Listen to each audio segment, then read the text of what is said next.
नमस्कार। तो आज हम बात करने वाले हैं बहुत ही बहुप्रतीक्षित छत्तीसगढ़ राज्य अभियांत्रिकी सेवा परीक्षा 2026 के बारे में। इस बार का नोटिफिकेशन पूरे 10 पन्नों का है और इसमें कई सारे बारीक नियम हैं, इसलिए हमने इस पूरी जानकारी को बिल्कुल आसान भाषा में डिकोड किया है ताकि हर एक महत्वपूर्ण बात साफ हो सके। तो चलिए सीधे शुरू करते हैं। वैसे आगे बढ़ने से पहले ये बता दूं कि यहाँ जो भी विश्लेषण हम कर रहे हैं वो सीधे छत्तीसगढ़ लोक सेवा आयोग यानी सीजीपीएससी की आधिकारिक अधिसूचना से लिया गया है। इसका मतलब है कि यहाँ कवर किया गया हर एक तथ्य 100% प्रमाणित और वेरीफाइड है। इस पूरे विश्लेषण में हम 5 मुख्य चीजों पर फोकस करेंगे। पदों और वेतन की जानकारी, एलिजिबिलिटी यानी कौन आवेदन कर सकता है, महत्वपूर्ण तारीखें, चयन प्रक्रिया और आखिर में फॉर्म भरने की फीस और उसके नियम। शुरुआत करते हैं पहले हिस्से से, जहां हम इन पदों और इस शानदार अवसर की मुख्य डिटेल्स को समझेंगे। देखिए, इस बार आयोग ने सहायक अभियंता यानी असिस्टेंट इंजीनियर के कुल 46 पदों की घोषणा की है। ये अपने आप में काफ़ी अच्छा नंबर है, खास करके उन लोगों के लिए जो राज्यों के इंफ्रास्ट्रक्चर डेवलपमेंट में अपना बेहतरीन करियर बनाना चाहते हैं। अब अगर इन 46 पदों को थोड़ा ब्रेक डाउन करें तो सबसे बड़ा हिस्सा गया है सिविल इंजीनियर्स को। लोक निर्माण विभाग में अकेले सिविल के 42 पद हैं। उसी विभाग में मैकेनिकल और इलेक्ट्रिकल के लिए 3 पद रखे गए हैं, जबकि सामान्य प्रशासन विभाग में सिविल का एक विशेष पद है। और अगर सैलरी की बात की जाए तो ये सभी द्वितीय श्रेणी यानी क्लास 2 गैजेटेड ऑफिसर के पद हैं। इन्हें पे मैट्रिक्स लेवल 12 में रखा गया है। इसका मूल वेतन ही 56,100 रुपये से शुरू होकर 1,77,500 रुपये तक जाता है और उसके ऊपर से राज्य सरकार के तमाम भत्ते। तो कुल मिलाकर पैकेज तो वाकई काफी आकर्षक है। चलिए अब आते हैं दूसरे पॉइंट पर, पात्रता मानदंड। आखिर इन पदों के लिए अप्लाई कौन कर सकता है? शैक्षणिक योग्यताओं की बात करें तो किसी भी मान्यता प्राप्त विश्वविद्यालय से सिविल, मैकेनिकल या इलेक्ट्रिकल इंजीनियरिंग में बैचलर डिग्री होना बिल्कुल अनिवार्य है। यहाँ एक छोटी सी डिटेल और है, सामान्य प्रशासन विभाग वाले पद के लिए AMIE के सेक्शन A और B को भी मान्यता प्राप्त डिग्री के बराबर माना गया है।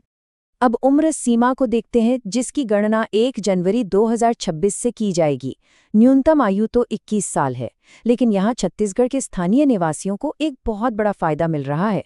जहाँ दूसरे राज्यों के उम्मीदवारों के लिए अधिकतम आयु 30 वर्ष है, वहीं छत्तीसगढ़ के स्थानीय उम्मीदवारों के लिए भारी छूट के साथ ये लिमिट सीधे 40 साल कर दी गई है और विशेष श्रेणियों में तो ये 45 साल तक चली जाती है।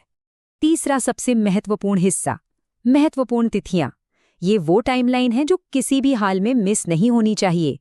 फॉर्म भरने का पोर्टल 13 मई 2026 को दोपहर 12 बजे से खुलेगा और ठीक 11 जून की रात 11:59 पर बंद हो जाएगा। तो इस बीच अप्लाई करना बहुत ज़रूरी है। अगर फॉर्म में कोई गलती हो जाए तो 12 से 14 जून के बीच त्रुटि सुधार का एक मुफ्त मौका भी मिलेगा। और लिखित परीक्षा की संभावित तारीख रखी गई है 16 अगस्त 2026। चौथा पॉइंट है चयन प्रक्रिया। आइए देखते हैं कि सिलेक्शन का यह सिस्टम काम कैसे करता है।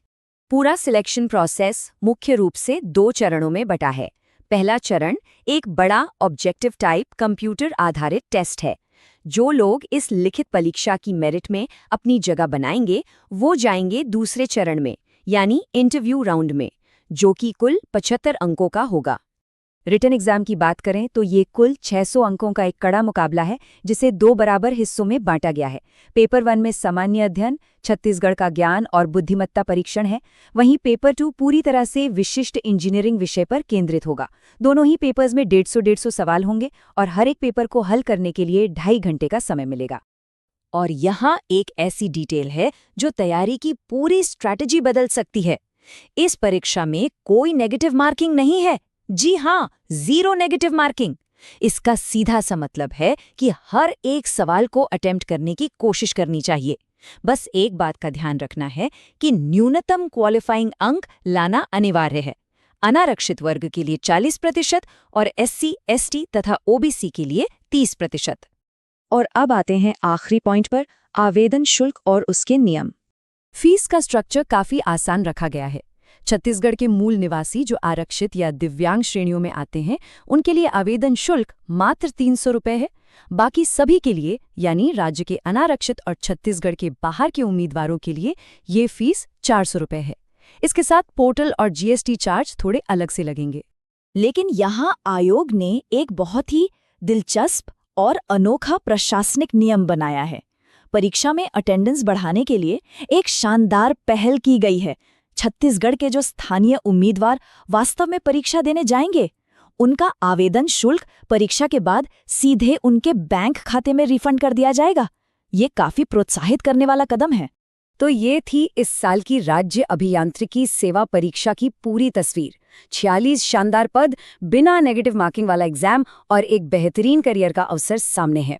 अब सबसे बड़ा सवाल यही है कि कौन कौन से उम्मीदवार इस बहुमूल्य मौके का पूरा फायदा उठाने के लिए आज और अभी से अपनी तैयारी में जुटने वाले हैं। आज के इस विश्लेषण में बस इतना ही। जुड़ने के लिए बहुत बहुत धन्यवाद।